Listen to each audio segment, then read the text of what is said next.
Night Radio. This is the weekly music podcast where every week we get into a different band, different artist, and we break down one of their records. We get into the music, lyrics, how it was made, and everything in between. And this week we are doing Blondie. We're doing Parallel Lines, their third record. And we're in Lost Episode season on the podcast. This is where we're taking an album we did many, many years ago. We've been doing this podcast since 2016, but a lot of them are lost, no longer available. So we decided to revisit this. We put this episode out October 12th of 2018. So almost seven years ago to the day we put this record out. Or we not put this record out. Jesus Christ. We put this original episode out. Fucking hell. So there you go. Like I said, Parallel Lines, Blondie. While you're listening, go to Spotify, Apple Podcasts, give us 5 stars. If you're watching on YouTube, smash that subscribe button. That's all I have for the boring intro. So let's get into this. What do you gotta stop. Here's a rude thing to say to somebody when they misspeak, right? I just thought of this and it's so fucking annoying but funny. If you're not going to speak right, don't speak at all. Like, as someone is like doing that and fumbling, you can just listen. If you're not going to speak right, don't speak at all. Yeah, no, it's very, very rude. Because the first part's not correct, right? If you're not going to speak right. You sound like an idiot. Yeah. That's good. That's good. I'm going to use that now. You already say a lot of dumb shit. But anyway, Blondie, Parallel Lines. I will say, when we did this episode in person. The last time we did this in 2018, we did this together. You had just moved out to Arizona like a week prior. And so I remember Tammy and I drove out to Arizona and we were hanging out and you and I were so drunk when we recorded this episode. We had been drinking like all day up to this point. We're like, let's just go fucking record the Blondie episode. We already have our notes. Let's fucking do it. That makes sense. So we did it. And I remember, thinking back now, I remember it was kind of a disaster of an episode. But yes. Well, yeah, but like we're not crazy familiar with this record. So I guess we'll get into like my origin story here. But like we're not crazy familiar with this record at that time, right? We're not like a Plus 44 record when we're really toasty would have been a whole different story. A Blink episode, a Weezer episode, a Green Day, whatever. Blondie, like no, that's not appropriate. But my origin story with Blondie is Heart of Glass for many, many years.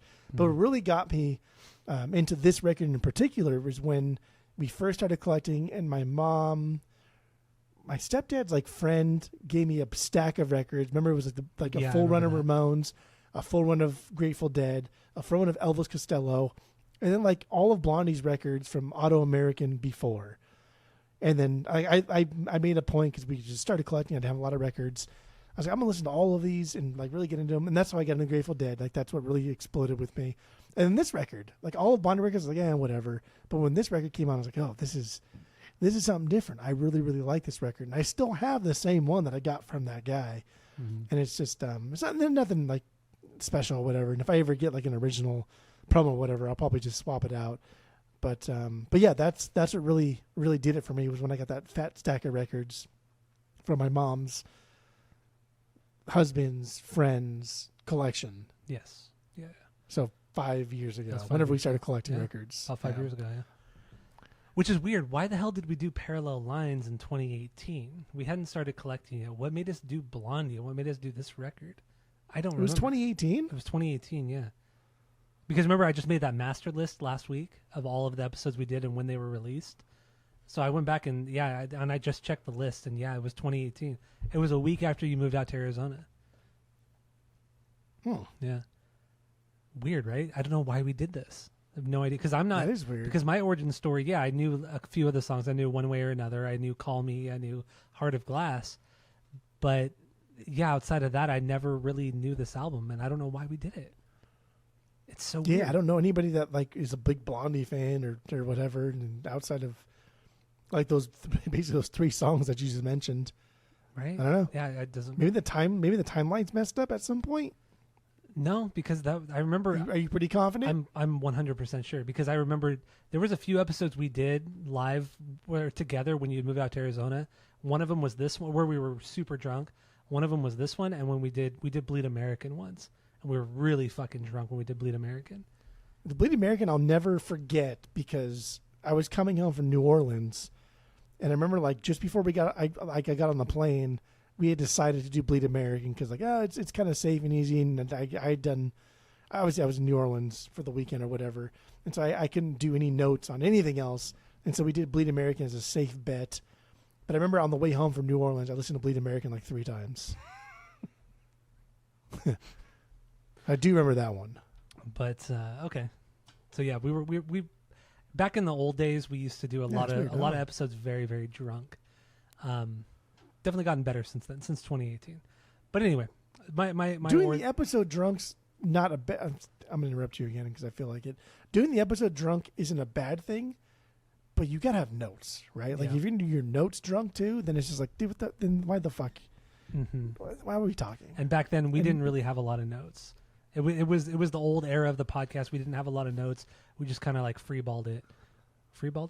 And if we're gonna be hailed as like the premium podcast for music, like we should probably put a little more effort into it other than like 6 beers and listening to the record half the time, or half-assed. Yeah. So yeah, my origin story real quick. It was those 3 songs. Didn't really get into them until we started collecting as well. That's where I really remember hearing Parallel Lines and really enjoying it. But outside of that, I never really listened to any of their other records, just songs here and there. But yeah, this week, listening to all of their records and really taking a huge dive into the history and all that kind of shit. Man, dude, this band is fucking good. And Parallel Lines is easily their best record. Hands down, can't fuck with Parallel Lines. So that's why we're doing it. Well, another reason why we're doing it. So let's get into this. Let's get into our bangers and stinkers. Do you have any stinkers on this record? No. Yeah. That's silly. I don't either. No stinkers. Don't be silly. I have 8 bangers. How many do you have? Oh. 12 songs. I got 8 bangers. I think I have 9. 9. Okay. All right.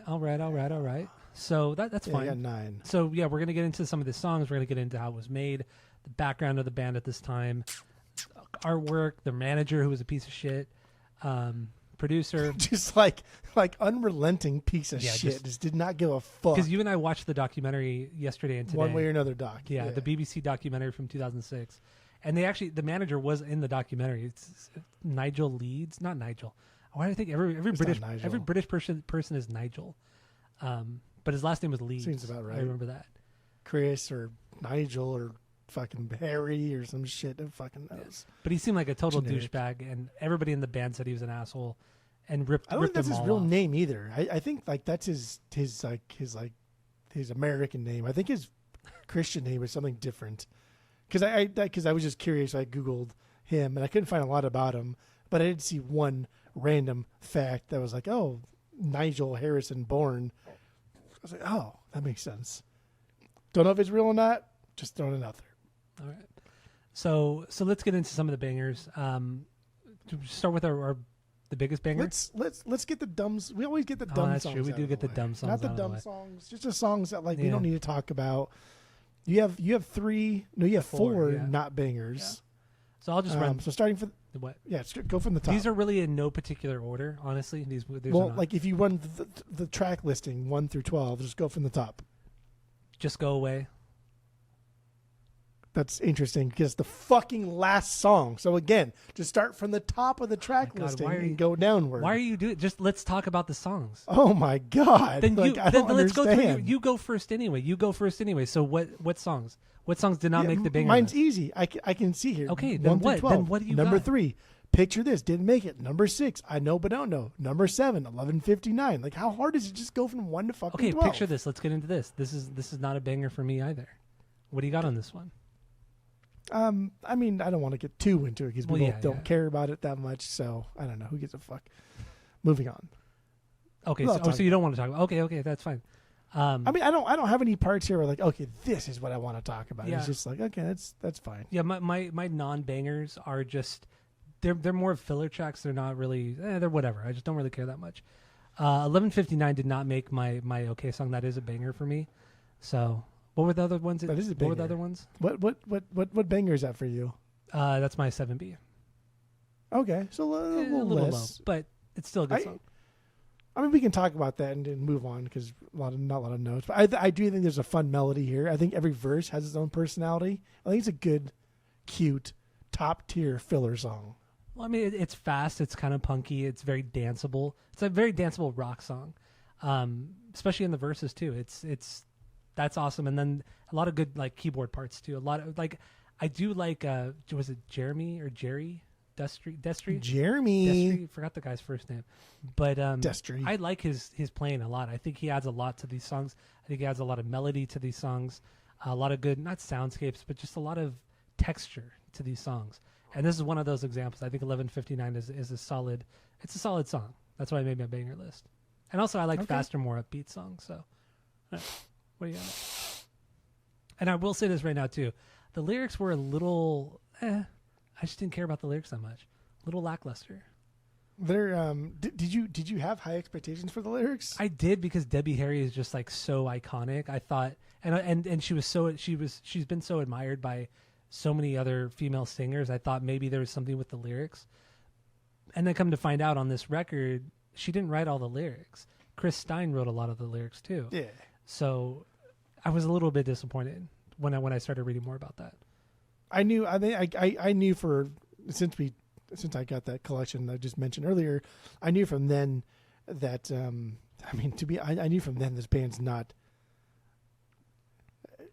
great. They're not a great band. They're not really good at what they do. They're not. They're fucking barely holding it together. And I knew from then like she was not a great lyricist, and I knew from then that she did not write all of these songs. Yeah. Okay, so you had a better understanding. So I wasn't disappointed. I knew what to expect, but some of these I was happy with.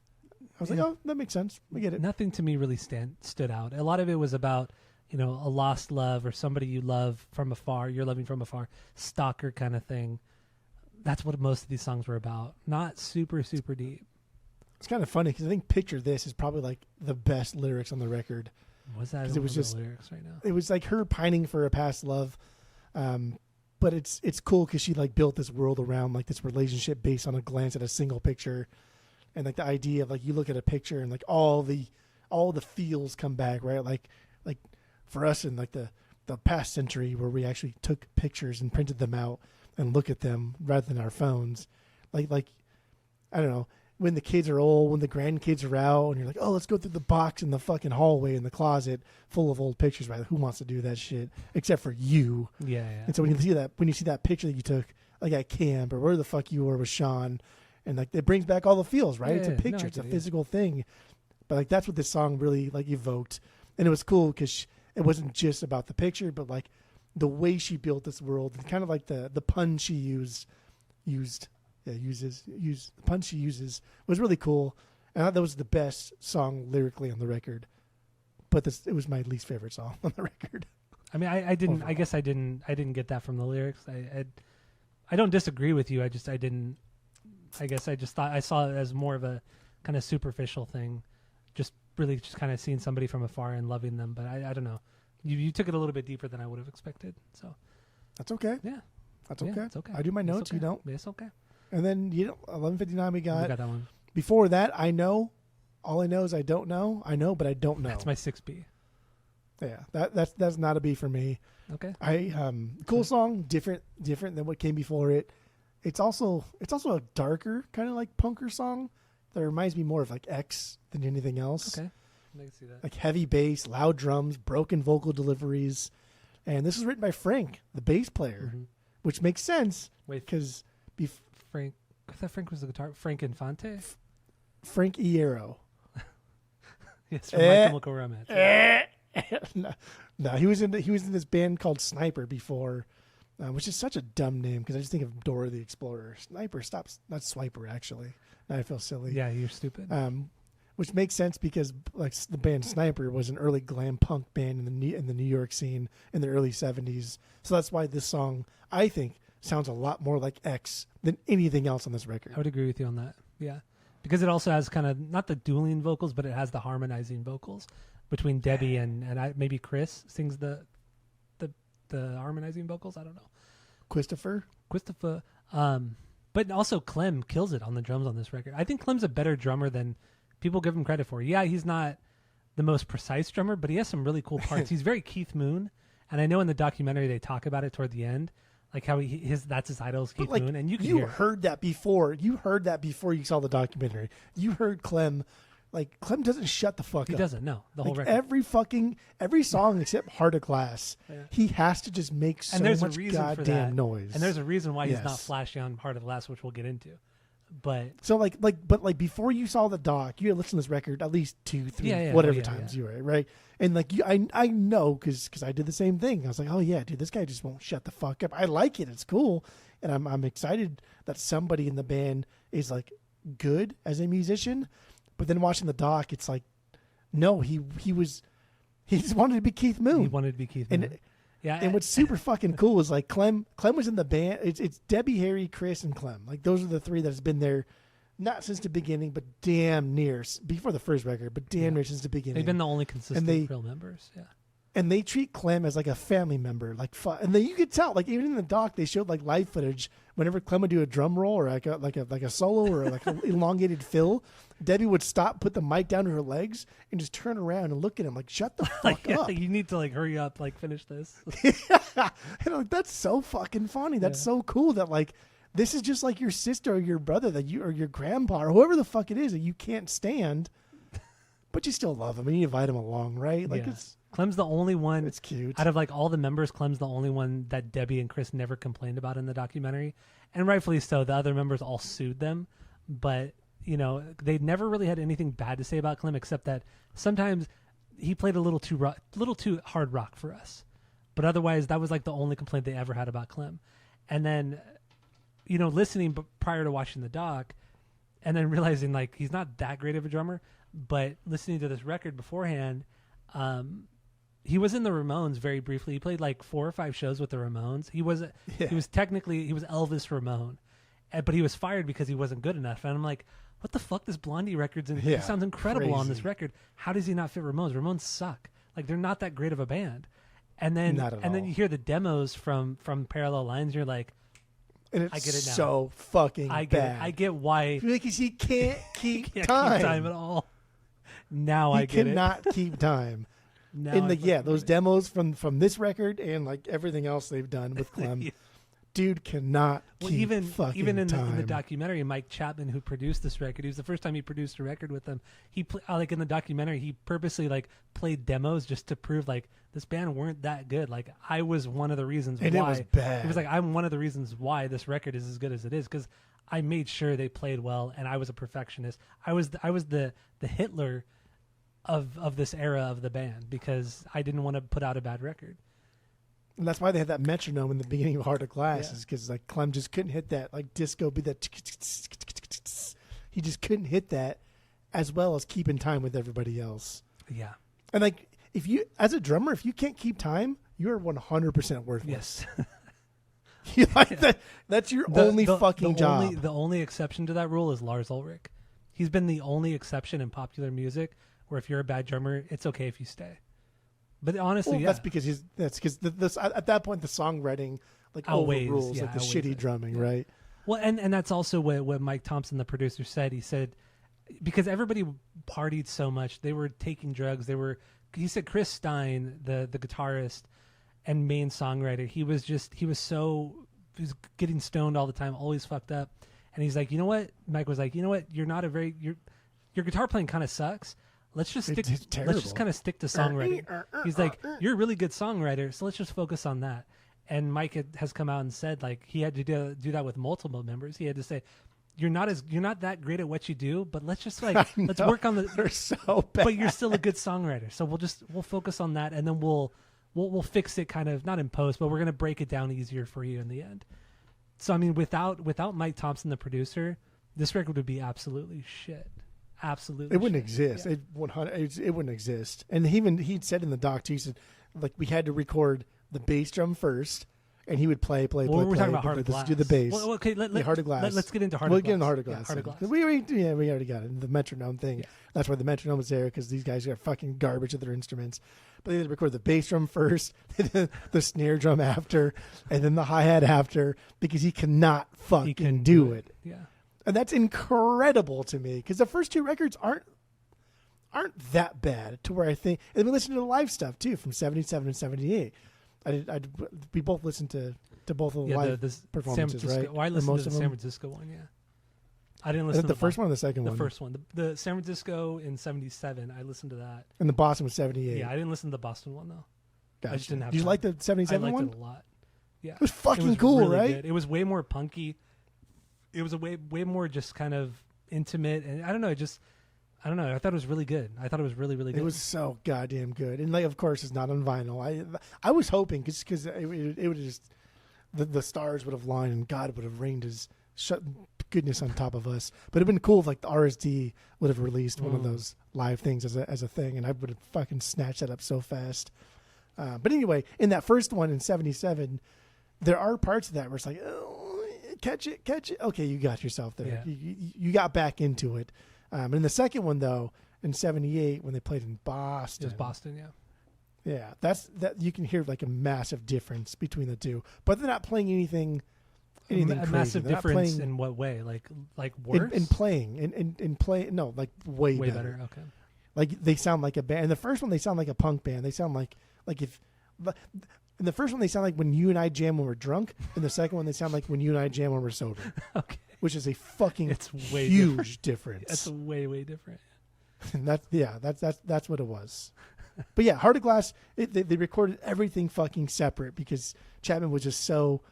He was like, you know what? No, we tried it your way. That's not going to work. This song is a fucking banger. And this is like a later banger for them, too. Yeah. This is something that they had in like the back pocket here, according to legend. And then he was like, do you have anything else? It was a completely different song. It was slower. It was more of like I think a reggae song, too. It had no disco beat at all. They tried a bunch of different styles. They tried the reggae style. They tried like the faster style. They tried the more ballady style. And like nothing would work. So like it was still there. Like the melody was still there. They just didn't know how to. I mean, that's what a producer does, right? Hey, let me get that. How about if we do it like this? Mm-hmm. And they add a little bit of disco to it.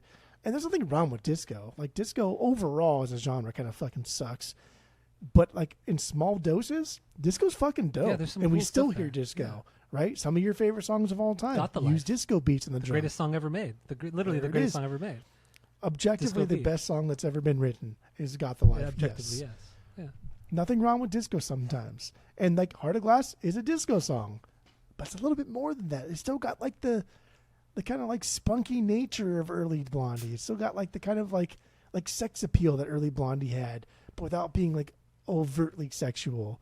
Mm-hmm. Like in Debbie Harry, Playboy bunny, but worked there. It wasn't like a centerfold kind of thing, right? Mm-hmm. Like tease it, throw it out a little bit, but not too much. Yeah.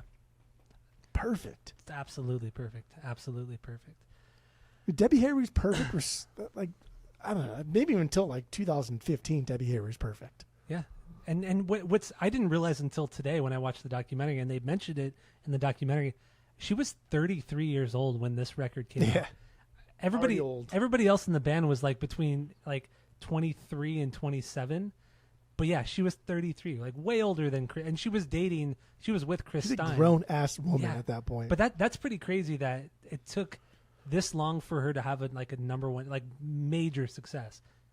33 years old is it's old. It's old to be the break out. It is old for this, right? Considering like what the Ramones were doing and how old they were when they broke through the CBGB's New York punk scene, and like, but like I don't know. Again, this harkens back to like why I like Debbie Harry as a singer is because she doesn't sound like this youthful, just angsty person that doesn't really have any life experience. She sounds like, oh, you sound older, like the Mitch Hedberg joke. Like, oh, you sound older. She sounds like she's been around, and not like in a gross fucking way or whatever. No. She sounds like she's been around. She's seen some shit. And like, she's not going to tolerate your bullshit. And like, the older we get, the less friends we have that are younger than us because we just don't want to fucking deal with your dumb shit. But also, in contrast to that, Mike Chapman said that they were such a difficult band to work with because they were all so immature. Even Debbie, he said, like Debbie she was immature and she was extremely moody, and it got to the point where like he would say stuff to her, not even like overtly like mean or anything like that, but she would like go to the bathroom and disappear for like an hour or two, just crying because of what he said to her. But she would like put on this like tough persona. It seems like she would put on a tough persona, but then deep down everything would cut her so deep. I feel like that's how it is. That's usually how it is too. Like the girls who play it really tough are really soft on the inside, and you break them once and they just fucking fall apart. And guys too. I think that's just Debbie Harry. That's just her, right? I think she's just an emotional person. I think all musicians are overly emotional anyway. That's true. Especially emotionally underdeveloped. Especially Mark Hoppus, from Blink. Yeah. So, but like she surrounded herself with younger people. She surrounded herself with men. She surrounded herself with guys, and it's just, I don't know, like the Brooke Shields effect, right? Like you surround yourself with people that are just yes men, and that's what Debbie Harry did. She surrounded herself with yes men. People that weren't great at their instruments, and even like Debbie Harry, she's not the best singer. She's not like a classically trained like operatic singer.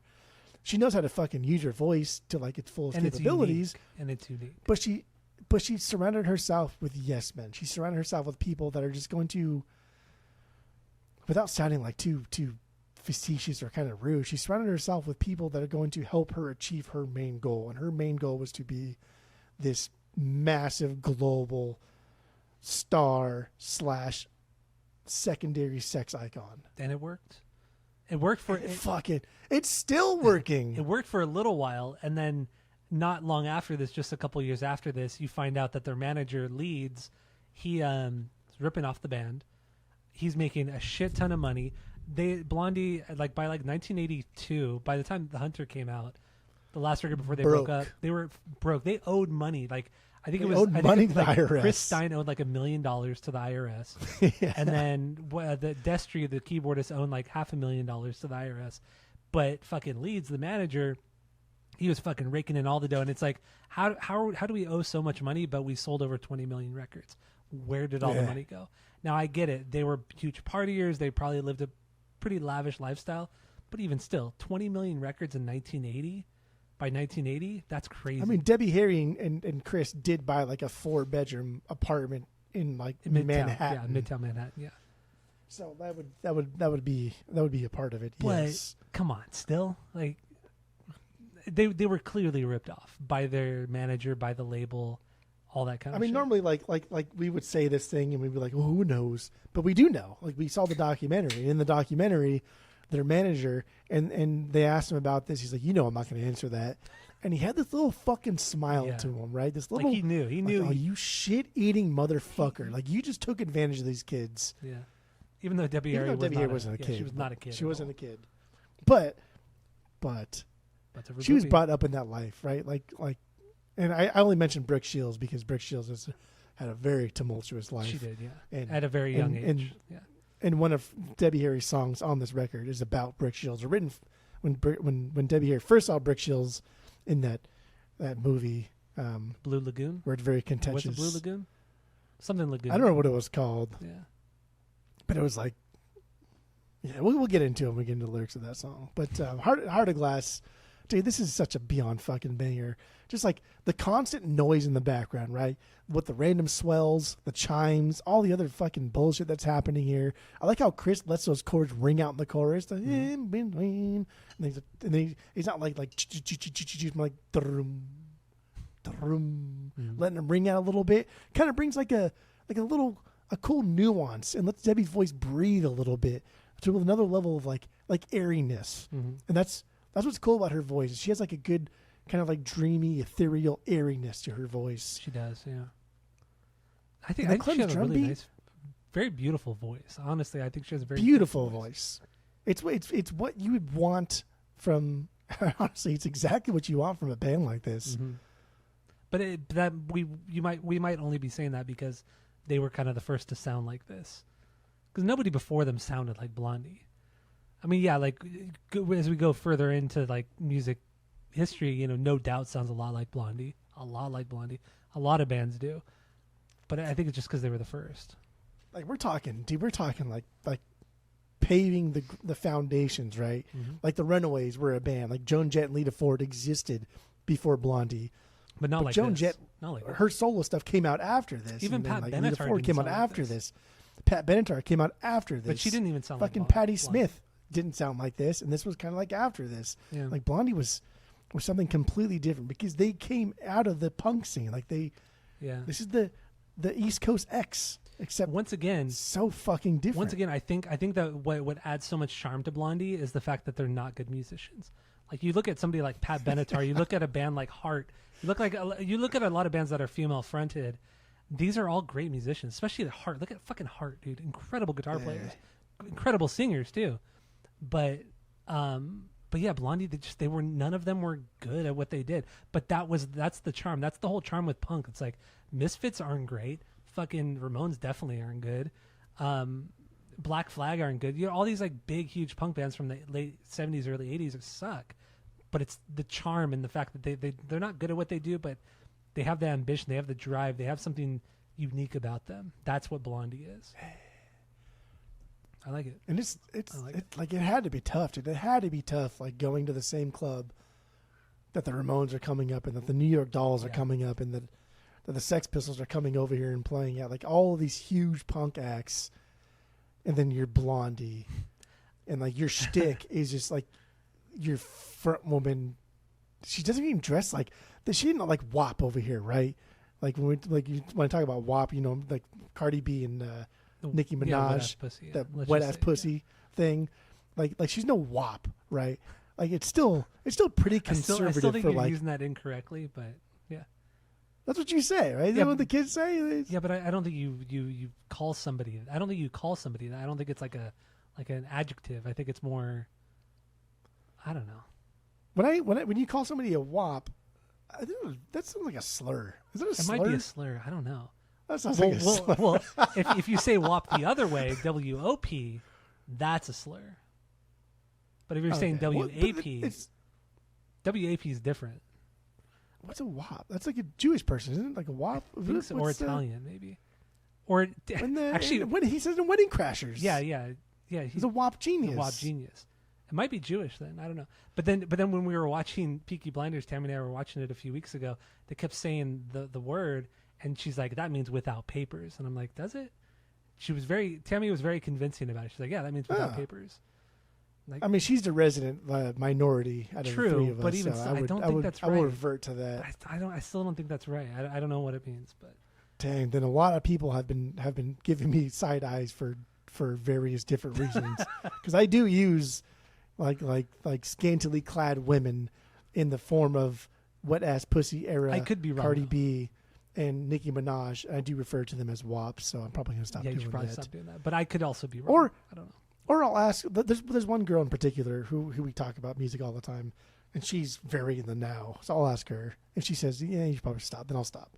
I'll report back to you and ask her. Thank you for that. Yes, this is quite the tangent. Anyway, like Blondie's coming up in the era that's just, dude, like punk music is and always has been and always fucking will be just like very male dominated.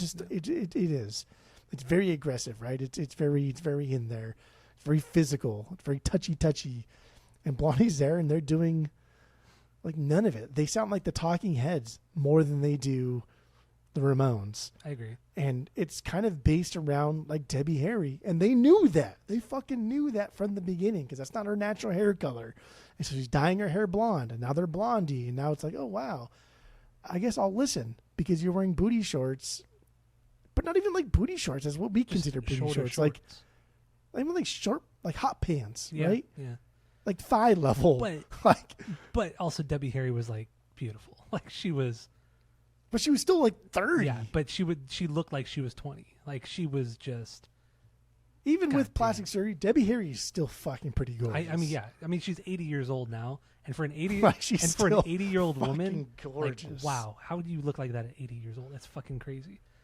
But and it is kind of sad though, because she did a big op-ed for like People magazine, and they asked her like, "Why do you have so much plastic surgery?" And she's like, "Well, because I have to, because people like you expect it. Everybody expects it." I was like, "Oh, that's kind of sad." It's sad, yeah. But it's already been done, so I'm going to give her compliments. It's already been done. Yeah, I only have like nice things to say about Debbie Harry. Regarding the scene though, regarding the punk scene, some criticisms I do have is that the East Coast punk scene, I mean, we didn't grow up in the East Coast. We didn't grow up in this era. But in hindsight, East Coast punk in the late 70s, early 80s too, kind of sucked. And had Blondie come out on the West Coast in like LA area, Manhattan Beach, LA, they would have not, I don't think they would have gone anywhere. Because X held that kind of female fronted thing. And X was way grittier. They were way dirtier than Blondie ever were. They lived the life. They lived in squats. They fucking partied harder, just harder, if not harder than Blondie did. They come from like the LA scene in the late 70s and early 80s was way fucking gnarlier than it was in New York. At least my understanding of it. It was way gnarlier. And I feel like had Blondie been in a geographically, had they been somewhere else, they would have not hit the same way.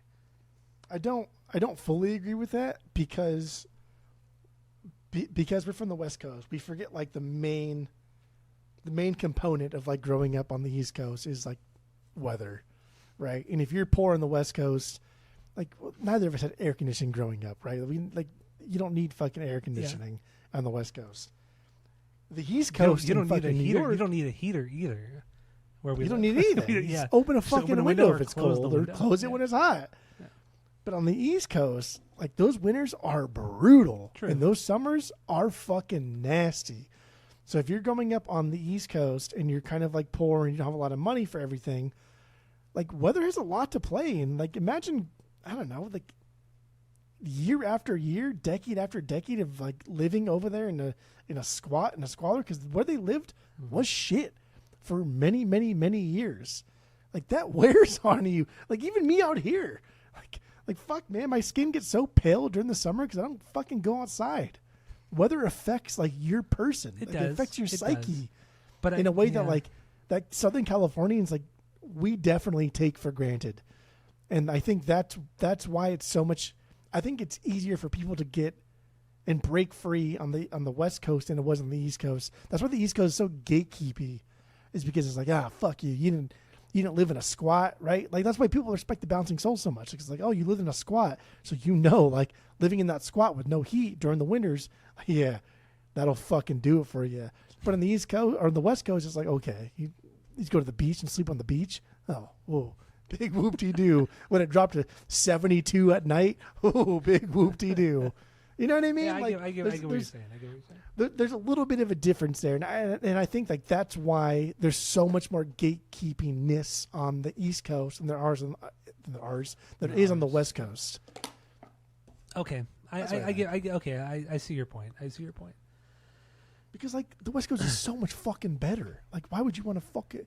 If money wasn't an issue, and someone said, "Hey, Jeff, choose East or West Coast," before you even finish your sentence, I would just say West Coast. Yeah, I know. I think objectively, I think Southern California, coastal cities of Southern California is ideal. I think it's absolutely Southwest Coast versus Southeast Coast. Like, do I want to live in San Diego versus Florida? Fucking okay. Yeah, no, that's just stupid. Okay. Yeah. Okay. I would live in like Oregon or like New York area. Okay. Even my dad, who's been in Florida for 15 years, he came out here a few months ago, and he's like, it's been I haven't been able to open my window in about 5 months because it's been so hot and humid. But here I was able to sleep with the window open, and it was beautiful. It was great. It was fantastic. Exactly. Okay. 5 months. Florida. Why the fuck does Florida exist? How is it not like sunken into the ocean by now? I know. Yeah.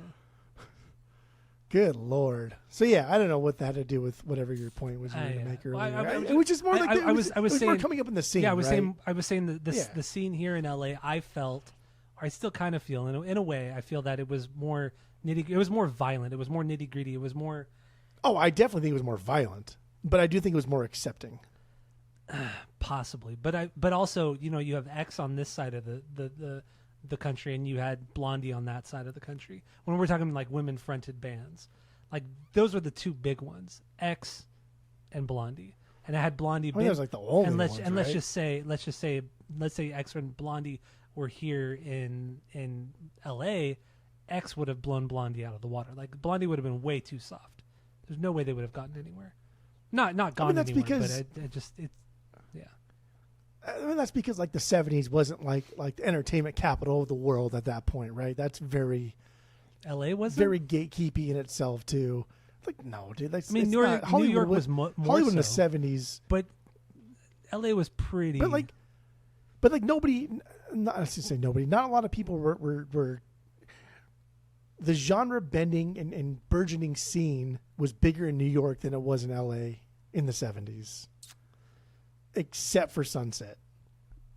Which is like, but even then, that wasn't until like the 80s until like it really blew up. No, because CBGB's was huge, man. CBGB's like really. No, I get that, but what about the whiskey? What about the Troubadour? What about the Doors were playing? Yeah, but in the late '60s, the Doors and so many bands were playing in the late '60s. So we can name we literally can name like 3 bands that are important to the LA scene in the '60s, or we can name like 50 bands that were important to the music scene in the '60s from New York, right? Yeah, I suppose. It's just LA didn't hit its stride until like late '70s, early '80s. Like that's really when LA hit its stride, especially in the '80s, and it never looked back until now, and it's garbage. But yeah, dude, like LA really didn't hit its stride until after a lot of riots. After a big riot, LA hits its stride.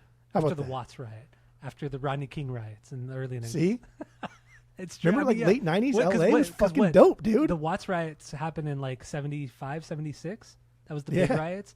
Rodney King was 91, 92. Yep. Yeah, I don't know. And like mid to late 90s LA, fucking like just amazing hip hop, amazing just like cultural boom in LA. Maybe you're right. Yeah. LA does well with big riots. We need another riot. No, I'm kidding. We don't need that. We just got one. Not a big riot, but it was a riot. What riot? The ice riots, like 7 that months wasn't ago. a riot. That was not a riot.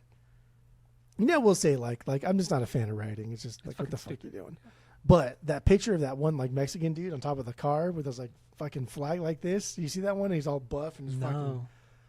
He has like a full like hoodie on, like a mask, but he's shirtless and pants, and he's on top of a car, and he's just like this with like a flag in his hand. I was like, damn, bro. Like that's just a good picture, like that flag in World War II when the guys are lifting up the American flag and the Iwo Jima thing, and then remember after Donald Trump got his ear shot off and he like lifts his hand like that. But tell me that's not a good picture. I know it's a good picture, but it doesn't. Like holy I know. Fuck, that was a good picture. I and that dude, that Mexican dude on top of the car, like fuck, man, that was a good picture. Like a good picture's a good picture. I don't give a fuck what the context is. A good picture is a good picture. A good picture is a good picture. All right, so let's get into another song. All right. Why the fuck not? Are we done with? I guess we're done with Heart of Glass. I mean, that was clearly our number one banger. That was our favorite song on the record. Dude, Heart of Glass is so fucking good, and all the covers too. Miley Cyrus even did a really good cover on Sideways. Miley Cyrus did a good cover on one of her later records. Solid cover, but also he's like Me First. Yes, great cover. Me First, and the Gimme Gimmes. Johnny's Bar Mitzvah. That's one of my closers. Fantastic cover, and they make fun of every song that they do that they don't like because they use Strawberry Fields Forever, and these guys don't really like the Beatles. Most punkers always pretend not to like the Beatles. I don't like the Beatles. I pretend, but they do make fun of the Beatles in that one. But in this one, like Dave Ron on the drums, everybody, and they cover it. So it's something, right? I don't know. It's cool. It's cute. So what's your 2 banger? Your number 2B? Oh, hold on, dude. I gotta scroll through all of my notes here to find. Just one little thing. Actually, I was just highlighting the red. One way or another is my 2B. Okay, that did not make a banger. That's not a banger for me. I've never really liked this song. I know. You're gonna pretend to be a cool guy. I'm not. I just even growing up, I never really. When I was a little kid, and I didn't really care for this song. What do you like? What do you like about this song? Let's be positive. Let's be posies about this. Posy vibes only in this place. Only, yeah. So it's a cool riff. You mentioned like Heart, right? Like Heart, like the whole like ooh Barracuda. It's a very Heart, which I think was like their second or third or fourth. I think it was like their second or third record. Which Heart is from a different town. They're from the Northeast U.S. But this is very kind of like Heart. This is very fucking rock and roll. Like that riff, the ding ding chicka ding, and even though it's like on time here, you can tell that this is barely on time. Like Chris could barely hold this fucking together. Like he wanted those chickas to be in there so bad to the point that it would sacrifice timing because it sounds kind of like, how the fuck could you not listen to the band? That's crazy. It's so objectively catchy. It's so like never really finger snapping, toe tapping. It's wild. I think a lot of it. I don't like her. I don't like the way she kind of growls the vocals. I've never really liked it. dude, perfect 80s female punk rock fucking shit here. Like, again, like the Runaways did it before this. And also, like, but this rocks so hard. This rocks harder than Joan Jett. It reminds me, so that's another thing too. I don't really like Joan Jett that much. And it reminds me a lot of Joan Jett as well. It's just not my thing. I just don't. Except for the Runaways. I don't really know. Maybe I haven't heard enough of it. I mean, they only did like 2 or 3 records. But even still, like Joan Jett. It's still Joan Jett. They broke, but it's not just Joan Jett. Lita Ford is Joan Jett. It's like 3 other girls. Yeah. Well, there's nothing. No, it's not. It's not just Joan Jett. It's like 4. It's like 5 chicks, and they all do their own thing, and they all went off to have successful But we all know Joan Jett was the most successful, and that's really what we're gonna. Lita Ford is fucking insanely successful, but not nearly as much as Joan Jett. Come on. But still, really successful. Yes, of course, but not nearly as much as Joan Jett. The fuck out of it. This is like perfect 80s fucking shit right here. Like I don't know. The solo's good. It's classic rock shit. The verse after the solo is just absolutely goat tier. It's greatest of all time. Debbie does like 4 different inflections to one way or another, and then immediately goes, I wanna get it. Like, again, doesn't have a whole lot of range. But what she does have, she utilizes perfectly. She does, yeah. What she reminds me of is the 2002 World Champion Anaheim Angels. Like, not God. the best team of all time, but they're good at bunting. But not the best at bunting. But when they utilize it perfectly, it works. Like, that's what this song is. Like, you're crazy. And the outro, dude, the outro is wild. Layered vocals, the synth following the vocal flow. And then Clem just drives it all forward, right? Just like those quick. Yeah, a lot of great fills, a lot of great parts from Clem. Of course, I get it. Song is overplayed. Clem is just I think his drumming on this record is fucking great. It's very, very Keith Moon, like we mentioned. But overall, the song, I never got it. I thought it was just always so cheesy and so kind of silly and dumb. Even as a kid, I never really liked this song. Dude, I don't know if I can think of a better punk rock chick song. This might be the best punk rock chick song of all time. I don't know about that. Don't say anything. Let it percolate. We can come back to it next week. Yeah. Let it sit. Yeah. Let it sit. This might be it though. This truly is. It's truly a fucking banger. And I'm like, it's not just me like trying to like pass this off as something that more than, you know what I mean? Like, it's this crazy. Is huge. It's like this is arguably one of their most famous songs they've ever put out. I get it. I totally get it. Huge. I'm not trying to be Edgelord Tyler, you know, as friend of the pod Skip always says. I'm not trying to be Tyler. that. I just You're not trying to be that, but you are. I'm not that. I'm neither of those things. I just think this song, it's just, I think it's just silly. It's just silly. It's a silly of course song. it's silly, dude. This I get entire it, record they're a is silly silly. band, but there's just so many better songs on this record. This is just silly. It's not regular silly. It's silly. It's double silly. Even if this was a low B for you, I could accept that more than a non B. Yeah, this is because not a a low banger. B, because a low B at least like it's catchy, and there's Like fucking fuck off. That is not catchy. Not to say that it's a stinker because it's not a stinker. Like objectively, it's a good song, but I would skip this track. I have skipped this track, not on vinyl because that's I don't want to get up. See, when people when people say something dumb and just like touch their face like that, it really pisses me off because it's like. It's just so like I don't care what you say because I'm busy doing something else right now. I'm distracted. I really don't. So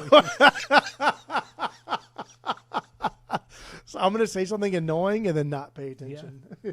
I'm gonna go do something else. I'm gonna get up. And That's you might as well just have done that. That's crazy. But yeah, either way, like this to me, this is like a skippable track on the record. It's once again. Whatever, it's a cool song. That's retarded. I get why people like it, just not for me at all. Never really dug this song. That's like top 5 dumbest shit you've said in the pod this year. But you know what? Sure. I think you're wrong when you say that because when I say dumb stuff, you blow up. You absolutely blow up, and you have not blown up. I thought it would have gotten a bigger reaction out of you with my dislike towards one way or another. But you I don't know what to say. I think you agree with so me. Fucking I think you agree with me a little bit, but you're still kind of stuck in this like, well, if everybody likes it, I have to like it. I think you're stuck in so that. Stupid. Scratch. It's so fucking stupid. No, like not because you already pissed me off with the call me thing, which not having Call Me in your top 10 is dumb and edgelord. I should have known then that you would have put this. Yeah, that makes sense. That's so dumb, dude. But then it might be like, but then we both put Heart of Glass as our number one, our favorite songs. Because that's too stupid not to put that as your number one. Of course, I'm not stupid. But Call Me is easy number two. Anyway, so one way or another, yeah. Let's finish this one up. Come back next week. I do think one way or another might be like the best punk rock chick song of all time. Okay. Lyrically, though, it's about a stalker. That's really what this song is about. It's about a stalker. I don't think it's. I mean, she had a stalker. She did. I'm sure she's had many stalkers. Stalker. But yeah. This is. I'm gonna start stalking her. That's something, dude. Not really. That's weird. Yeah, it's really weird. Stalker's always a fun thing to talk about, but like in actuality, stalkers are probably very frightening. Yeah, it's terrifying. But anyway, one way or another, let's move on. So we're back after that quick break. Jeff is he's cold because it's cold in Arizona, so he put a hoodie on. But it's like 78. Yes, that's cold. So yeah, one way or another, I think we're good here, right? We are good there. All right, so let's get into another banger. What do you got? I mean, we're pretty far into this already, but I mean, like at this point, we are pretty far into this. We can that's run literally through what I it. just said, but okay. We can run through them top to bottom, even though you can't do that because your notes are stupid and we need a whole revamping of how you do your notes. But going from track 1 to track 12, and then cover art, and then call it a day. Fucking let's do it. What do you got? Well, obviously, we'll expand on some of these songs, but yeah, track 1. Track 1, hanging on a telephone. Hanging on a telephone. 5 for me. That's my 6B. All right, let's get into this. Yeah. I think it's cool. I mean, I just aesthetically, I think it's cool starting with the telephone dial, because even though this record's the 70s, that's just an 80s thing for me, and I don't know what it is. But doesn't that sound 80s to you? Yeah, I get it. I get what you mean. Like, had you never heard this shit before, like if someone played this song for you, said, what decade do you think this comes out in? Like, oh, it's 80s. For sure. Yeah, I would say so. It does have a very 80s feel to it with the ringing and all that kind of stuff. I get it. I get what you're saying. Like, dude, Debbie is like such a matter-of-fact kind of like delivering these verses. Like, sassy but never whiny. And her tone in the chorus is so different than the verse. Like, the chorus is more like pleaded, defeated, like Dashboard Confessional kind of thing. The song's so bouncy. He's so goddamn good. And Clem's a fun drummer in this too. Just likes to make fucking noise. And this is also a cover from the Nerve song. So this is not an OG. That is a cover. They did first of 3 covers. 3 covers. Yeah, they did two songs from the Nerves, one Buddy Holly song. The first of they have 2 covers and a song that was given to them. Okay, but it's kind of a cover too. Is it a cover? Yeah, it's kind of a cover. But it was from exist, but that's all right. Was it Jack Lee? Jack Lee. Yeah, from the Nerves. But yeah, this is I think this is a really great song. It's Brown. fast, it's upbeat. The chorus is so fucking catchy too. I think this is a great fucking song.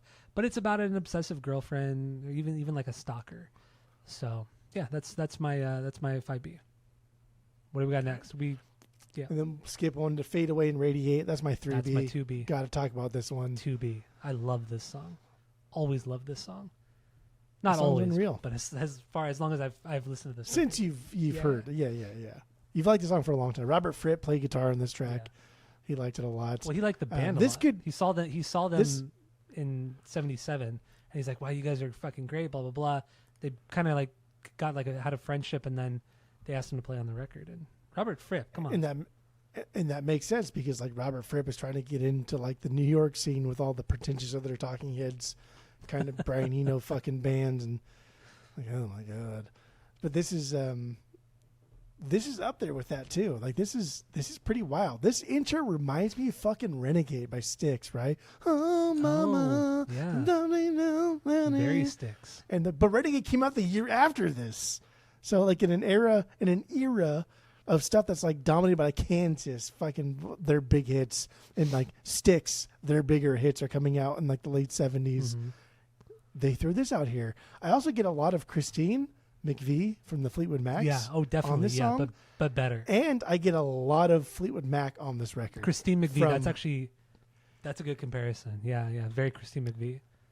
And I love my Christine. I love my Christine. I don't like Christine McVie, and this is better than is better than anything Christine McVie's done with Fleetwood Mac. That's yeah. Oh, dude, that's I do three. love this That's song. 3 strikes you're out, dude. Stu, fucking thing. I don't know what is Stu thing. What? I'm so mad I can't even speak. You pissed me off so fucking much I can't even speak. I was going to say Stu 3 things. Stu 3 Who things. Stu is? I don't know. I don't know. But yeah, this easily could be higher. I think Debbie does a fantastic job at just this down-tempo jazz singer in like a dimly lit lounge kind of sound. Peggy Lee. Enter Peggy Lee, right? Yeah. Enter Julie London. But she's not them. She doesn't try to be them on this record. She does try to be them on later records, and I already complained about that earlier. Some but she doesn't try outside records, too, like other bands' records. She doesn't try to do that on this song. Like this is her own thing. It's like as if Peggy Lee was a punker chick from New York and didn't sing as well as Peggy Lee, because Peggy Lee has a phenomenal voice. And not to say like Debbie has a bad voice. So you're saying but everything like that Peggy Lee is not. It's like not even.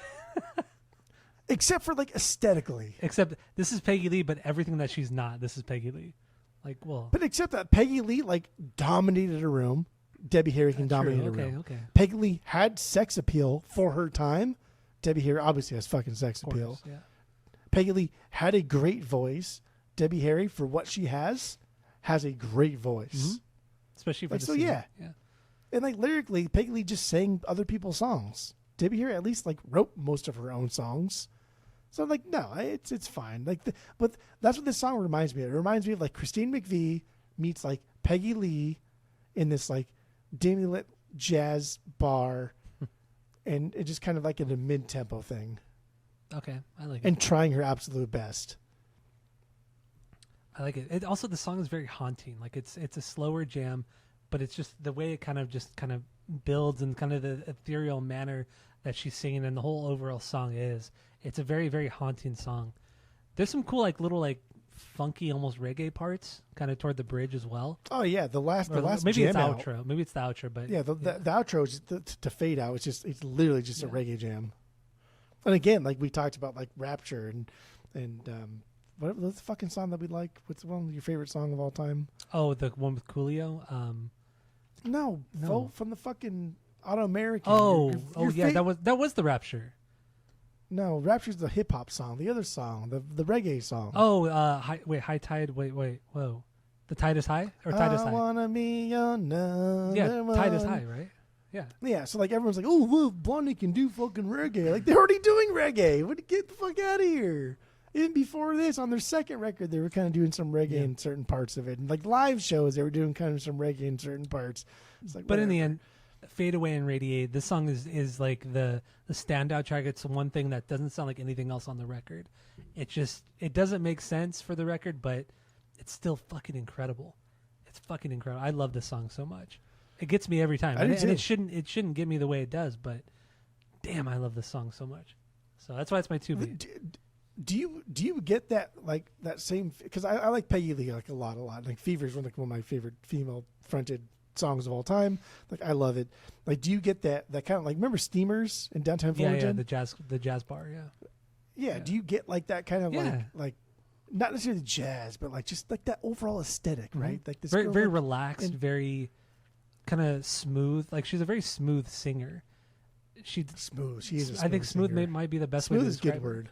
Because also I mentioned in the rankings episode, like if you throw her into like a jazz song, she sounds great. Because on Auto American, there's some like big band jazz stuff there, but there's like 1 or 2 songs on there that are a little bit more loungy, and dude, her voice fits it. I mean, yeah, she's not the greatest singer, but she's really good, and she's good enough to play on like a more jazzy kind of track. I feel like if she was put with a better like quartet, she would be like a full album of it of her singing would be incredible. But the shit she did with the Jazz Passengers, I didn't like it. Because it was too much. It was too much. Mm-hmm. It was too much emphasis on Debbie's vocals, and she's not a great vocalist in that aspect. Yeah. Like you need a band, you need a jazz quartet that can dumb it down and just kind of like bring it back to the basics. And like, here's just a human singing what they feel like almost like a free flow thing, like a stream of consciousness type of thing. Like that's, and I feel like the Jazz Passengers, that's kind of what they feel like, because they do like a very kind of free jazz kind of thing, but they're too good. But they're too good, and not only that, it's just like it feels too forced. Like that whole record felt, because I did listen to it this week too, and it felt way too forced. And like had Debbie Harry come in and it was just like her kind of improvising, or maybe you heard the songs a couple times and kind of really just kind of jamming with them, it would have been way cooler. But it seemed way too premeditated. And she's not she's not, dude. Like, this all sounds like I'm saying negative things, but I'm really, really not. I know. She's not really great at anything, but she's really, really good at what she wants to do. And what she wants to do is a sound like this. And so when like the Jazz Passengers thing, like those guys are doing too much and they're expecting too much out of Debbie, which in turn makes Debbie expect too much out of herself, which is, it's just not there. Mm-hmm. Yeah. And like you're setting yourself up for failure at that point, because you're never going to deliver what they want you to, and in turn, it's going to like kind of like devalue how you see yourself, type of thing. Yes, I agree. So just stay in your lane. So let's get into the next song. What do we got next? Pretty Baby's the next one. That's my 4B. You don't have your things. That's my 4B. I just told you it's my 4B. That's my AB. So it's a faster pop, really just a pop song. It's so catchy, especially when they all kind of sing "Pretty Baby" together. It's very like mid-late '60s kind of feel to it. Dude, this is like the Ronettes. This is the Shirelles. This is straight from the 50s or 60s. This is a fucking dope blend of like 3 decades of music. Some rock and roll in there, right? Some like beatnik spoken word shit from the 60s, and like the new wave stuff of the late 70s. And it's cool. And this is the one that's written about. And also considering too that, you know, she's 33 when this record came out. She started her music career pretty young, and she was very much in this kind of scene, like not Ronettes kind of level, but very much in this kind of pop realm. I mean, what was like the Willows? I think she was in. There was some pop group she was in the late 60s. So it's like she has experience with this style of music, and so it's not unfamiliar to her, and she seems comfortable in this style of music, and it works well. It works so well on this song. I think it's fantastic. It does. But yeah, the Brooke Shields thing. What were you gonna say? No, just because like the song's written because Debbie Harry saw Brooke Shields in this movie, and again, I don't remember what it was. I don't want to say what it was because it's fucking weird. And she's like, "Oh, she's really pretty," and like I don't know what it's like to be a girl and like see another girl and be like, "Oh, that girl's pretty." Like I have no fucking idea. And I can't even pretend to know what it's like, but reading about like the movie and Brooke Shields, I was just like, holy how she was like shit. Really taking advantage. How was that not child born? She was underage, topless. Yeah, it was fucking wild. She was butt naked at like 11, and then like later on there were pictures of her that her mom took, or no, a photographer took pictures of Brooke Shields while she was naked, and her mom said, "Oh, it's okay, don't worry about it." And then her mom got mad later on that we didn't get paid properly for those pictures. And it's like the whole Brooke Shields saga is just fucking wild to me. And how anybody even like debates. I even went to the Reddit threads because like, dude, Reddit never disappoints, right? The virtue signaling on Reddit is real. And like the overly aggressive, like art is real. And like, dude, just staunchly like 50-50. And I just like, I don't know. I've never seen the movie. I would never watch the movie. But I do remember, do you remember the when we were like teenagers, the early 2000s, there was the I Love the 70s, I Love the 80s, like the commentary shows on VH1. Yeah. I do remember on the I Love the 70s, they spent a good chunk of one of the episodes talking about this particular movie. I believe it was called Blue Lagoon. And they were like, we can't believe, like, this is like early 2000s. Things were, people didn't like criticize, you know, this kind of shit so much. But they were like, yeah, Brooke Shields was way too young. But then they were like, she was like 11. But they were like, when we were 12-year-old boys, were like, we love this shit. It's like, well, yeah, you were 12 years old, but it's just like it doesn't make it acceptable. It doesn't make it right. But I do remember them talking about it a lot. You can't film something. No, the song's called "Pretty Baby," and so like you're talking. Blue Lagoon came out in 1980. Pretty Baby came out in 1978. What movie am I thinking of then? Blue Lagoon did come out, but that came out several years after. Pretty Baby is the one. Then what's the nudity movie then? Because I thought it was. That's Pretty Baby. That's her second. That was actually literally the movie. 11 years old. Oh, yes, it's called Pretty Baby. Okay, my bad. I didn't realize that. You're bad. Bad's all My bad. around. My bad. I think it's based on like a real story. Who gives a fuck? I don't give a fuck what it's based on, right? It's all fucking weird and gross. Yes. Of course it's weird. And like Roman Polanski and all these fucking Woody Allen, all these fucking weirdos in Hollywood. Like, we talk off camera, we talk a lot about how fucking people in Hollywood are fucking weird as shit. Mm-hmm. Like, this is just more fuel to that fire, right? Like, but it's art. Remember when fucking Blind Faith? Yeah, I was going to say the Blind Faith cover. Yeah. And then also like the Scorpion, the Virgin Killer, that record. Like, what the fuck, dude? Yeah. Like, there's nothing on the face of this earth that you could picture except for that one thing. I know, Get the fuck out of here. You're a perv. You're a pedophile. Fuck you. Even Nirvana's Nevermind, that's really writing the line of, like, how is this acceptable?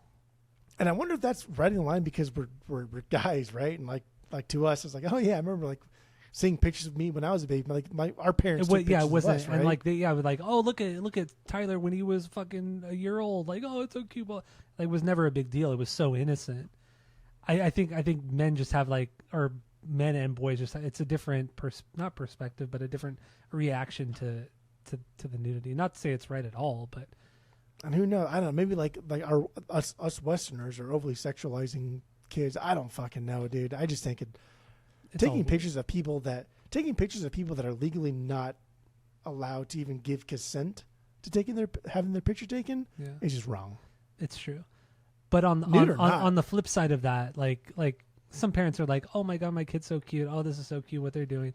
And not really thinking like, oh, people are fucking evil and disgusting in the world.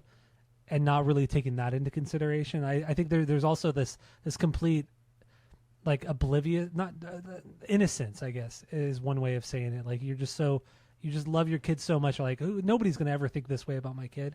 But then there are fucking absolute creeps out there that are going to think, oh, this is, you know what I mean? It's just...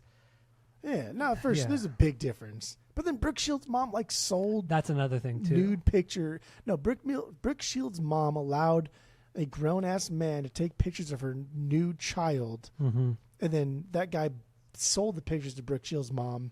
And later on, she's like, well, you didn't pay me enough, actually. Yeah, that shit's just straight-up exploitation and disgusting.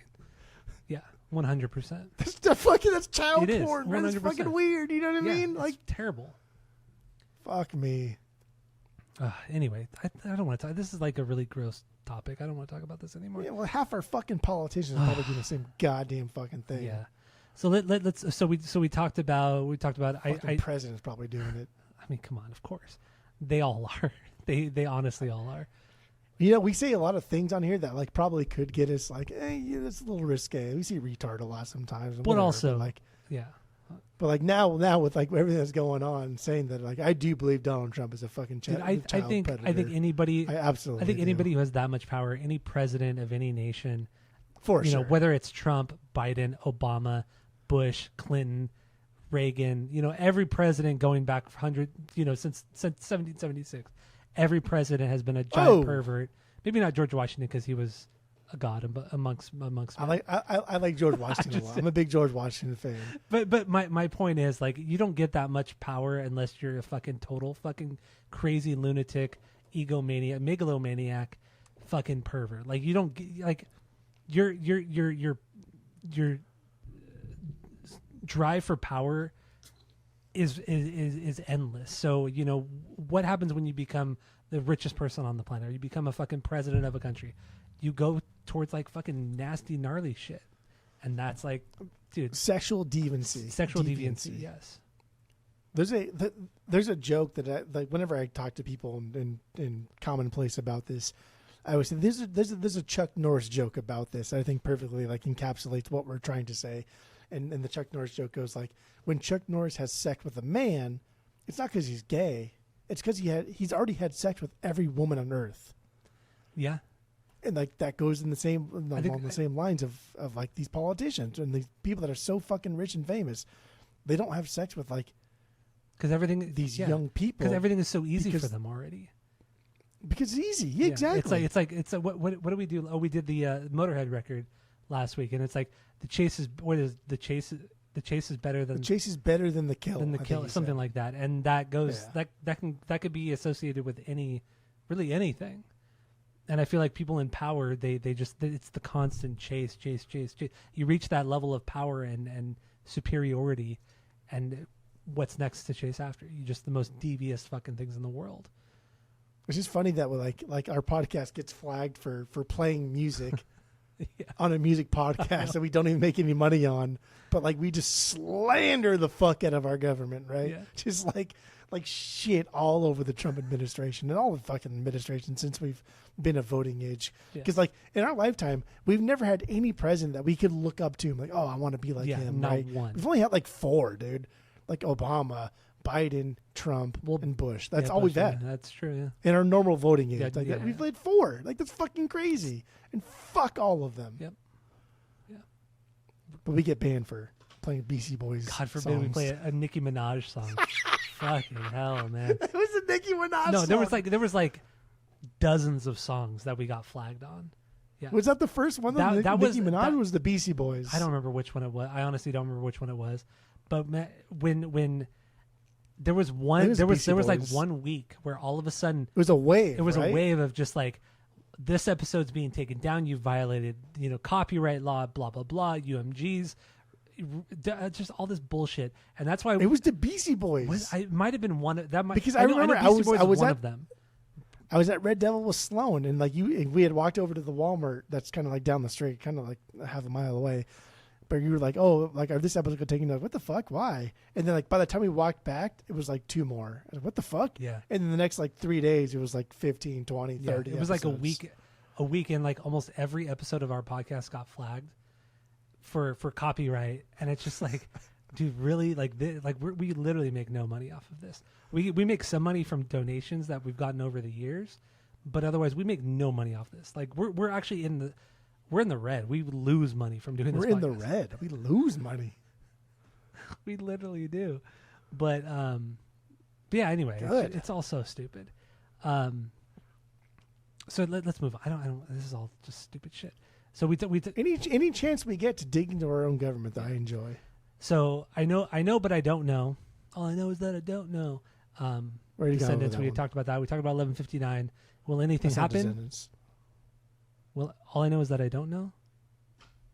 It's Operation Ivy. Oh, you're right. It's Operation Ivy. What am I thinking? That's all right though. Yeah, I know. We forget things when we're being stupid and drunk. Will anything happen? This is my 8B. Where does this one sit for you? That's my 9B. That's close. Pretty close. That's close. Yeah, it's this is another one that Jack Lee. But he gave this one. He's like, I wrote this song for you, Limbeck. Yeah, he gave this one to them because he thought they would do a really good song or a really good version of it.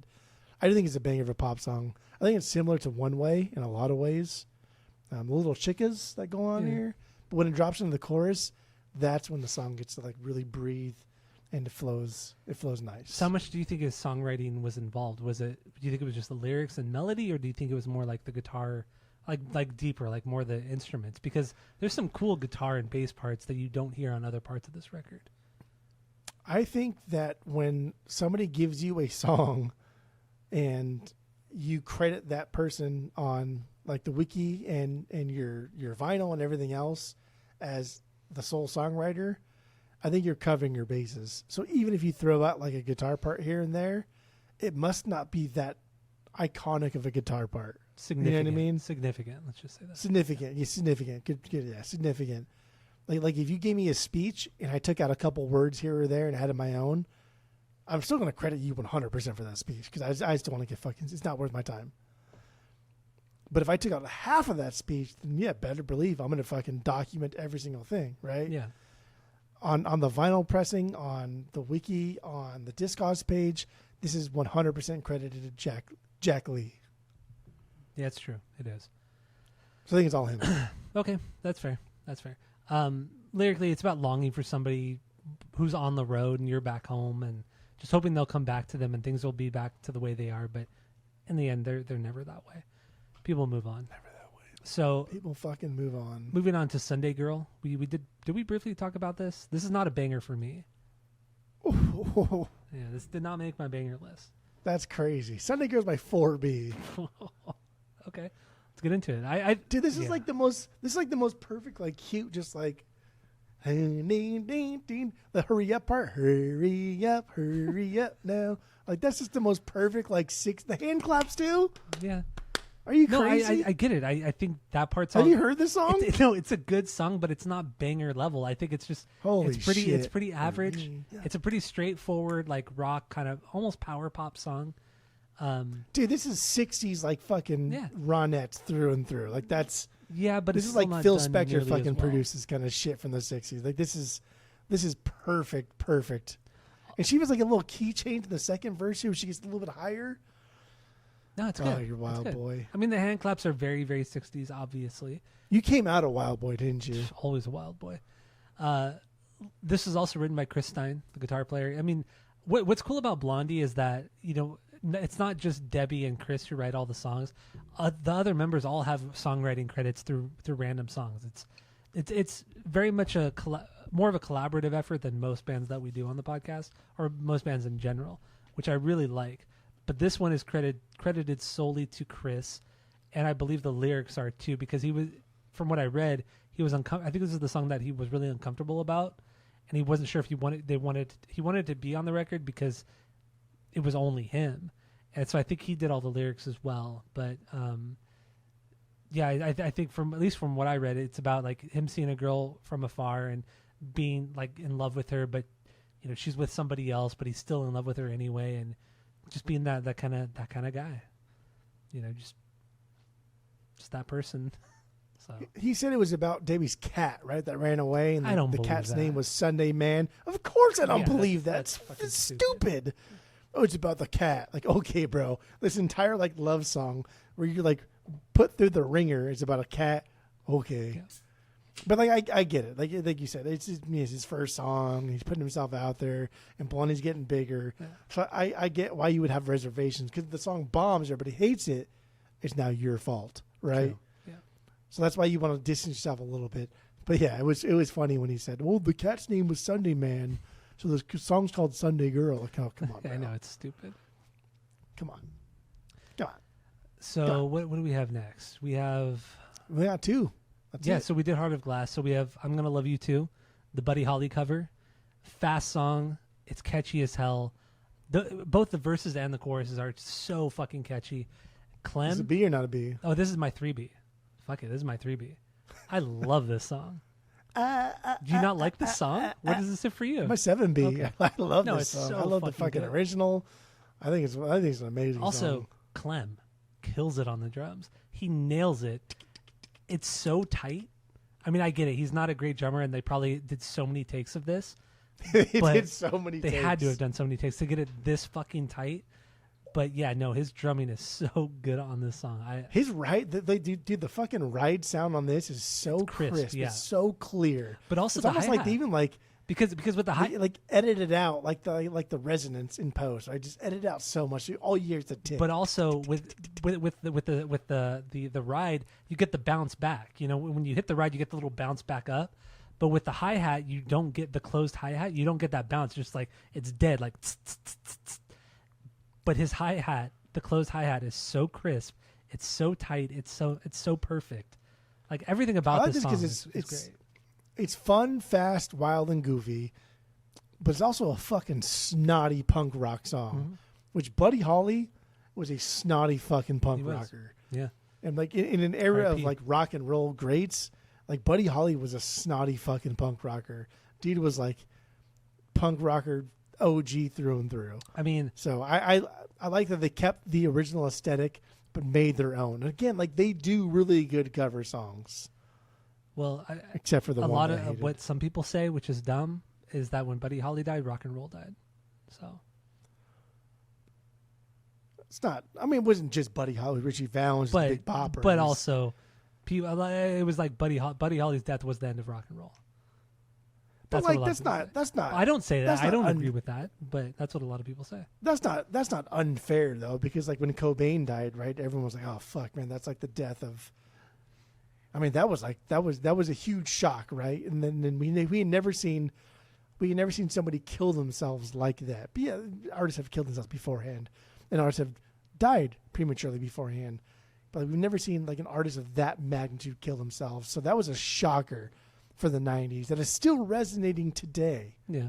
Yes, when Buddy Holly, the Big Bopper, and Richie Valens died in that plane crash, that was Like to say that's on the same level as like Cobain killing himself is an understatement. Like that's their Cobain killing himself. Yeah, that era. Like times 10. Yeah, of that era. Yeah, definitely. Like that's crazy. Like that made Waylon Jennings go from like rock and roll to country. Like, you know what I mean? Like that was wild. Yeah. I don't know if it killed rock and roll, but like that was a sad fucking time in rock and roll history. A sad fucking time. So yeah, I'm gonna love you too. Great song, killer fucking song. Cool little guitar solo as well. Good stuff. So dude, classic rock and roll guitar solo. Yeah, short and sweet. So Just Go Away, the last song on here. This did not make my banger list. This was a banger for you. God. Why do you like this? I thought it's just so generic within the context of the record. I don't know where to begin. Wait, you love the get out, or what was it? Just say get out. It's so cheesy. It's so new wave. Fleetwood cheesy. Mac vibes through and through. Like those lead guitar parts behind Debbie, like projecting, and I think the pacing is fucking super fun because we get into like kind of the calmer thing, like the ride. Super fun pacing, the back and forth vocals, the big O's, the arena rock sounding guitar tone. I just thought it was so cheesy and just so fillerish for the record. Like it doesn't fit. It just does not fit the context of the record. I don't think it's that great of a song. It's supposed to be cheesy. It's supposed to be big sounding. It's supposed to be like, yeah, if everyone else can do arena rock, we can do it fucking too. But we can just do it a little bit more punk like than you can. And that's what this song is. Okay. Right. Not gonna change my fucking mind. I don't think it's that great of a Motorhead. Space. Fuck, man, this is my 5 beat. God, Just Go Away. So fucking good. It's so high. So fucking good. All right, so yeah, that's pretty much it. We've covered every track on the record. The album cover, though, the album cover, the band didn't want to. Well, they took the pictures and all that kind of stuff. They were like, we don't like this. Debbie Harry was in the front. She was smiling. Everybody else was kind of in the background. She was not smiling. Everybody in the background was smiling.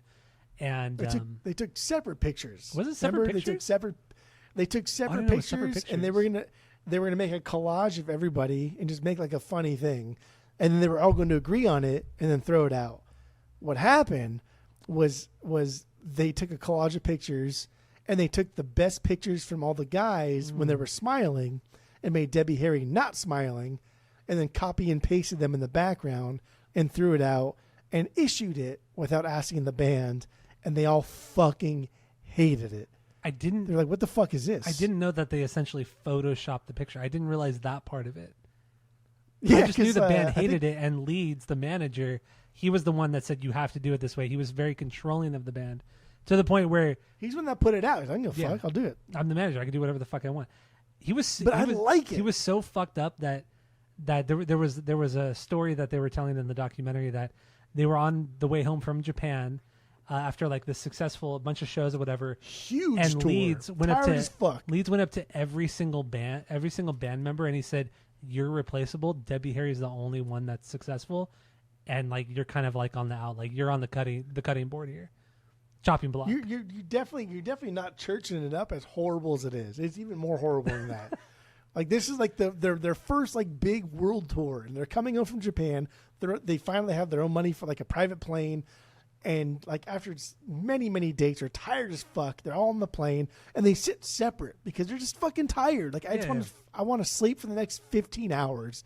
Don't talk to me. And this guy comes up to each one of them, and he said, I can hear him talking to Chris. I can hear him talking to Debbie. I can hear him talking to everybody. And he goes to each member and says, step it up. You're replaceable. Debbie's the only one that matters. Boom, boom, boom, boom, boom. And like, I'm not going to say that he's wrong because I don't know. Like Debbie is the face of this band. Thing to say, but like fucking shit, dude. What a punch in the nards to like morale, right? Yeah. I don't know, to be reminded that you're replaceable, to not even like inspired, punch up, don't punch down. You know what I mean? Like, fuck, man. You're such a dick. I think this will run into my wrap up, I guess, here. I think their manager made them as big as they are, but I think they could have been bigger if their manager was better. I think if their manager inspired them to be better, because we hear stories all the time where like people's managers are like their best friends, right? They look out for them and they're friends for decades, if not their entire life. They're godfathers to their kids, or godmothers, because managers can be girls too. But I think like Blondie attributes all of their success to their manager, but I think they could have been better if it wasn't for their manager. And I think he could have been so much better, but he was just a greedy motherfucking asshole. Yeah. And this is just coming from that one documentary and a lot of, the things that we've seen. But in the documentary, dude did not help his case at all. No. He came off as like such a fucking arrogant prick. Like he embraced a badge of like, well, fuck it, whatever. I made my money. And he talked about Heart of Glass too. Like, yeah, I made sure in my contract that if that song got more popular, then I got more money. And so like the longer they went in arbitration, the more money he made.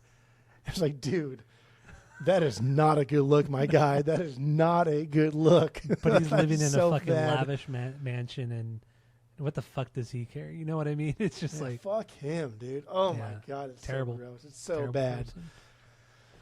But anyway, so let's wrap it up. Let's give our rating of the record based off of our world famous 3-point rating system, where 3 is a perfect album, 2 is a good album you're going to continue to listen to, 1 is a bad album, give it a shot, and 0 is the worst thing you've ever heard. What do you got? Go. I don't think we've ever given a 0. Honestly, I think with every 3 we give, we should probably be giving 0s. Otherwise, the 0s are worthless, right? The lowest we've given was a 0.25. What was that, Creed? Poison. Stained? Poison and Stained, I believe. But like, why have the 3-point? Why have the patented, world famous 3-point rating system from 0 to 3, but nothing's ever a 0? Because it's because we haven't come across an album that is that bad yet. Good. Now, if we do the Germs, we might get there. That's not a 0. Come on, dude. That's not a 0. That Germs record's really bad. I hate the Germs. It's not a 0. I hate the Germs. It's not a 0. I hate the Germs. I don't like him either. Maybe at all. even I a think G.G. they're vastly Allen record. overrated. I was thinking like we did Benson Boone. Benson Boone? Who the fuck is Benson Boone? Exactly. Don't even worry about it. Benson Boone, I think is like a new age top performer. Like dude, like knows how to like please a crowd, but his music is just absolute ass, as the kids say. Anyway, or maybe we did like if some you saw like noise, like not even noise rock, but like some concrete like record, Burzmo or some shit, or like some concrete sounding record, like concrete record, like some stupid ass fucking genre. Or Kitty. What? Or Kitty. No, because I would never give that a 0. I've done on vinyl. I would give it a 0. I would give it anyway, a 0. Now we're way too off topic here. So, Way too off topic. Final thoughts on this record. Rate the record. What do you got? Go. Aesthetically, Blondie is something different. Like we mentioned, Heart was doing a couple years prior to them, and the Runaways were doing a couple years prior to Blondie. But like nobody really did it like Blondie. No one sounded like shit like Blondie. Blondie's a punk band, like at heart, they're a punk band, but they wanted to be a pop band, but they just weren't good enough. They weren't good enough to really like rein it in the live circuit. Blondie needs producers. Blondie needs managers. Blondie needs better musicians in the band to tell them to shut the fuck up and play in time, because they're not great musicians. True. And the entire aesthetic of Blondie, fuck off, dude, whatever. Mm-hmm. It revolves around Debbie Harry. Like Blondie is absolutely nothing without Debbie Harry. Take Christine out, okay, fine, we can survive. Take anybody out, okay, fine, we can survive. But Blondie is Debbie Harry, and Debbie Harry is just. Do you talk about like a sex icon that has never been a sex icon? Right. Yeah. Right. You know what I mean? Like what other like even like Gwen Stefani too. Like Gwen Stefani, like we love Gwen Stefani because she's a sex icon without ever being a sex icon. It's true. Like She's just so fucking confident. Like Gwen Stefani is the '90s era Debbie Harry, just confident, writes good songs. Also, it's not fun, nice. It's not like right to like take these girls and just put them as just like a. Why? I don't know. Because we do it with guys. Yeah, to some we do it extent. with Jim Morrison. Yeah, with Jim right? Morrison, We do it with definitely a lot, fucking Freddie Mercury. Yeah. Okay, I suppose. Like fucking hell, dude. Like Freddie Mercury. Good lord. Like when that dude walked on stage, the swagger that motherfucker had. Like a lot of sex appeal. unmatched. A lot of Unmatched. sex appeal. Okay, I agree. And we watch movies. Like I don't want to see fucking disgusting dudes take their shirt. I want to see Brad Pitt take his shirt off. I don't give a fuck. You know, we talk about this all the we do talk about this like off the pod. all the fucking time. It's like we watch movies, we watch TV shows because we To escape from reality. We want to look at beautiful people. We don't want to look at. I mean, Yes. as messed up as it sounds, it's like that's facts. I could see a bunch of ugly people when I go walk around the street. That's just the way it is. That's reality. I look in the mirror and see an ugly fucking bird. Are you kidding me? Like, yes. Come on. Yeah. I didn't want to be that self-deprecating, but yes, it's correct. I don't care. I don't give a fuck. But yeah, when we watch a movie or a TV show, it's like we want to look at beautiful people, and that's why people love Hollywood. That's why people idolize these celebrities and idolize these actresses and actresses and actors, is because these are beautiful fucking people. Because people like looking at beautiful things. People like looking at beautiful pieces of art. People love looking at. That's why we like diamonds. Yeah. That's why we like gold. That's why things go shiny. Things go boom. Fancy cars. That's the way it works. Like we're kidding ourselves otherwise. That's silly boy talk. Yeah. And it's just like bonus points if the person we're looking at is like, oh damn, that's a beautiful person. Like Keanu Reeves is a good looking dude, right? Just like there's nothing wrong with him. He's aged so well. Physically. He's aged so well. But goddamn, talk about a shit fucking actor. Terrible. Maybe like the most overrated actor of all fucking time. Agreed. But he plays in good movies. Mm-hmm. But like, again, I keep going back to Brad Pitt because Brad Pitt. I don't think Brad Pitt's made a bad movie. Yeah, I don't think he has. Brad Pitt is a beautiful person, like just appearance. He's beautiful, a specimen. Yeah, and his acting. He's a great actor. I don't think he's like the greatest. He's a good actor. He's not the greatest of all time, but he's just great, and he plays in great movies. He plays in great fucking movies. Brad Pitt is like probably objectively the greatest actor of all time. Looks wise, acting wise, movie wise, Brad Pitt might be the greatest actor of all time.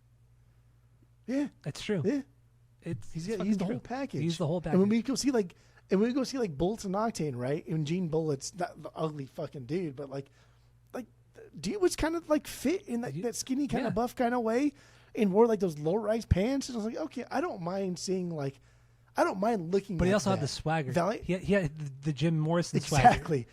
Because I was going to say, Valiant himself is like the complete opposite end of the spectrum. But because he held himself so well, I don't mind looking at that either. Mm-hmm. I feel disgusted when he touches me and jumps in the crowd and my sweat touches his sweat. But I still don't mind it. When my body touches his body, I don't like that. That's what you wanted to happened. Say, yeah. It's happened. I mean, it happened. It's happened. Yeah. Because, whatever. But, like, that's circling back here. Like, the punk scene. The punk scene is not unheard of for, like, fans to interact with artists, right? It's not unheard of for everything to intermingle and be something. And Blondie is Debbie Harry. But Debbie Harry was never, like, a sex... Derry Hebby was never a sex icon. That's such a gross name. Derry... Dude, that's a terrible name. Derry Hebby. Oh, I don't want to speculate on what Derry Hebby looks like. Oh God, I can't get it out of my head. Stop. The album aesthetically, Blondie is close to a 3. Aesthetically, they're not a 3. I think they're a 2.8. I think this record is a solid fucking 2.6. Solid 2.6. I think it's better than 2.5. I think it's a 2.6, maybe a 2.75. All right. So my final thoughts. I think at the time what they did was very unique. It had the punk aesthetic, but it also had the throwback to the 50s and 60s style, much like Ramones did as well. But they didn't rely on the overly distorted guitars like Ramones did. Better than Ramones. Way better than Ramones. Blondie has a lot of melody. Yes, they weren't the greatest musicians, but in the punk scene, who was? Ramones weren't great. Sex Pistols were awful. Black Flag were awful. That was complete. That was a complete accident. But that'd be funny if that got us canceled instead of the Trump stuff.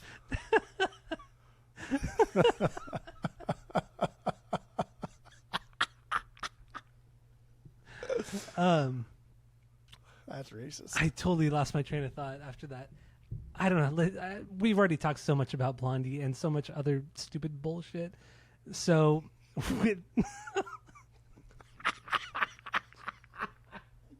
that's so stupid. It's not even funny. It's so funny when people misspeak and you make fun of them for doing it. That's like my favorite thing. It was so unintentional. So anyway, yeah, with everything being said, I think this record is fantastic.